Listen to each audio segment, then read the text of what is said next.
Anchor Monika से सुने समाचार। मधुबनी शहर के गंगा सागर चौक स्थित समाजसेवी बैजनाथ शाह के आवासीय परिसर में रुद्राभिषेक अनुष्ठान का आयोजन किया गया। रुद्राभिषेक अनुष्ठान के पुरोहित प्रसिद्ध ज्योतिषाचार्य पंडित शंभुनाथ झा की देखरेख में रुद्राभिषेक से भक्तिमय माहौल बना रहा। पंडित शंभुनाथ झा ने रुद्राभिषेक की महत्ता पर चर्चा करते हुए कहा कि यजुर्वेद में रुद्राभिषेक की महिमा का बड़ा उल्लेख मिलता है। रुद्राभिषेक से हमारी कुंडली से पातक, कर्म एवं महापातक भी जलकर भस्म हो जाते हैं। साधक में शिवत्व का उदय होता है। भगवान शिव का शुभाशीर्वाद भक्त को प्राप्त होता है। सभी मनोरथ पूर्ण होते हैं। सदाशिव रुद्र के पूजन से सभी देवताओं की पूजा स्वतः हो जाती है।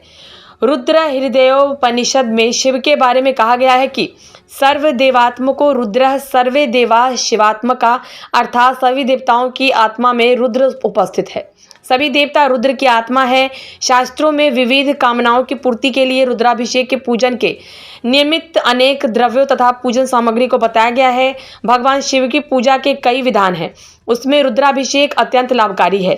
शिव को रुद्र की संज्ञा दी गई है। रुद्राभिषेक से शिव का विशेष अनुग्रह प्राप्त होता है। उन्होंने बताया कि जल से रुद्राभिषेक से वर्षा, असाध्य रोगों पर विजय, वाहन सुख, धन लाभ की प्राप्ति होती है। तीर्थों के जल से रुद्राभिषेक से मोक्ष, इत्र वाले जल से रोगों से छुटकारा, दूध से रुद्राभिषेक करने वाले को संतान सुख मिलता है। गाय के दूध से रुद्राभिषेक से संतान दीर्घायु होती है। बर्फ के जल या गंगा जल से रुद्राभिषेक करने पर ज्वर शांत होता है। सहस्त्र नाम जाप के साथ ही घी की धारा का रुद्राभिषेक करने पर वंश का विस्तार होता है। दूध की धारा से रुद्राभिषेक से शांति, शक्कर मिश्रित दूध से रुद्राभिषेक पर शत्रु पराजित होते हैं। गाय के दूध, घी मिलाकर रुद्राभिषेक से आरोग्यता का वरदान मिलता है। शक्कर मिश्रित जल से रुद्राभिषेक करने पर पुत्र रत्न की प्राप्ति होती है। अनुष्ठान में राजा राम शाह, लक्ष्मी शाह, मंजू देवी, विजय कुमार, अभिषेक कुमार, सरिता देवी सहित बड़ी संख्या में श्रद्धालुओं ने हिस्सा लिया। कौशल किशोर, जयनगर। यह रुद्राभिषेक पंडित शंभुनाथ झा, नवहत, ग्राम मधुबनी जिला और कर्म क्षेत्र पटना में है, जो बहुत ही विद्वान है। उनके द्वारा आज हमारे समधी बैजू शाह मधुबनी गंगा सागर चौक पर रुद्राभिषेक का आयोजन किया गया है। सभी परिवार मिल करके सुख, शांति और समृद्धि के लिए, नवग्रह दोष निवारण, वास्तु दोष निवारण के लिए पंडित शंभुनाथ झा जी के द्वारा यह आयोजन किया गया है। और सभी लोग महादेव से यही संकल्प करते हैं, यही मनोकामना मानते हैं कि जो है सो सबका सर्वे भवन्तु सुखिनः, सर्वे सन्तु निरामया, सब सुखी हो, सभी शांति हो, सभी मंगल का मंगलमय हो। महादेव। आज रुद्राभिषेक है मेरे घर में। आज हम लोग खुशी शांति के लिए किए हैं और वही हम लोग का मतलब था कि हम लोग की पूजा करेंगे, शांति घर में मिले, सबका खुशी मिले। एक ही दिन का कार्य करेंगे, आज ही भर का है। हम लोग घर में किए हैं शांति के लिए, और दूसरा कोई का भी मन होगा तो घर में भी करा सकते हैं शांति के लिए। खुशी शांति घर में मिले, सबका मतलब खुशी रहे, मंगल रहे।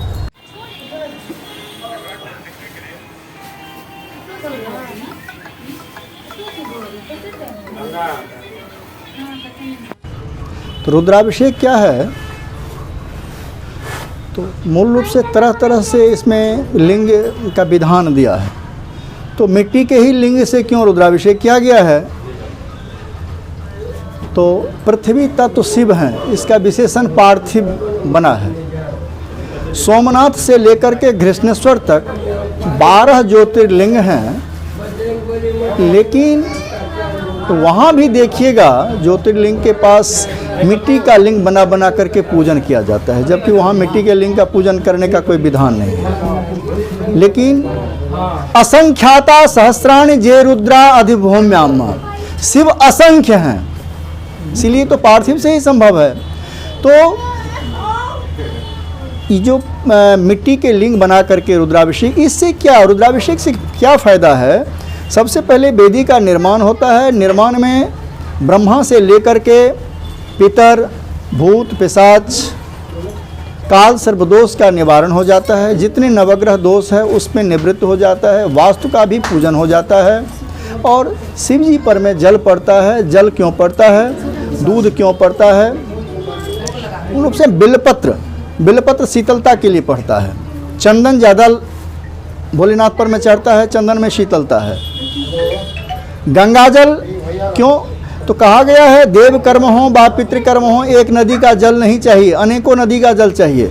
गंगा ऐसी नदी है, सब नदी से कनेक्ट होते हुए जाकर के गंगा में समुद्र में गई है, तो इसीलिए गंगाजल आ गया तो सब नदी का जल पहुंच गया। और कहा गया है जो एक तरह से फूल से पूजा नहीं होना चाहिए, तो कहाँ से आएगा? हनी मधु जब आ जाता है तो मधुमक्खी एक फूल से रस चूस करके नहीं लाती है, इसीलिए मधु आ गया तो सब तरह के फूल आपको पहुंच गया। और ये करने से जितने जो ग्रहादि दोष हैं, जो मानव कल्याणार्थ, जो भी जिस कामना से जजमान बैठते हैं पूजन करने के लिए, संकल्प में जोड़ा जाता है और उससे होता है निश्चित रूप से इसमें कल्याणकारी है। कितने दिनों का पूजा? इसमें 1 दिन का भी होता है, 11 दिन का भी होता है, 7 दिन का भी होता है। आज जो मनाया जा रहा है 1 दिन का चूँकि अब आदमी के पास टाइम का भी अभाव रहता है, 1 दिन ही सब सारा परिवार मिलकर, और ये चीज़ सब जो है किसी ग्रहादि कार्य की नहीं, जब मन शांत रहे, प्रसन्न रहे, सब परिवार सगा संबंधी दोस्त महिम सब रहे, सबके लिए होना चाहिए। अपने तो हम कर ही रहे हैं, शत्रुओं के लिए भी कोई अनिष्ट ना हो, उसको सद्बुद्धि सद्विचार सद्ज्ञान के लिए करना चाहिए, और सबका कल्याण हो, साथ में मेरा भी कल्याण हो, ये जजमान को करना चाहिए। और हम लोग यही प्रेरित करते हैं जजमान को।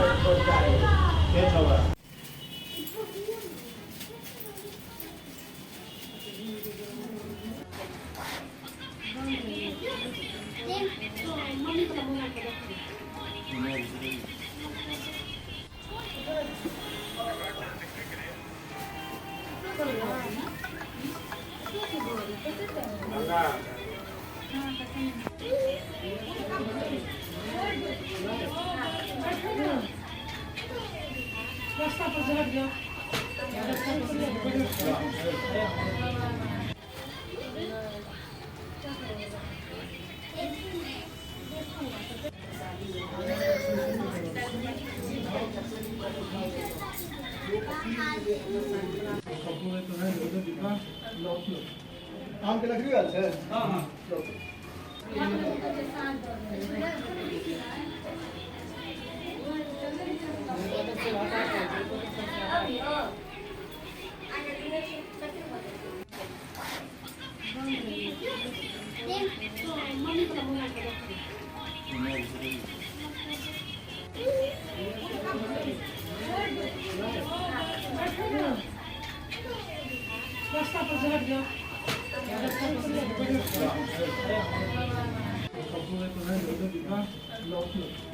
आम के लकड़ी वाले से?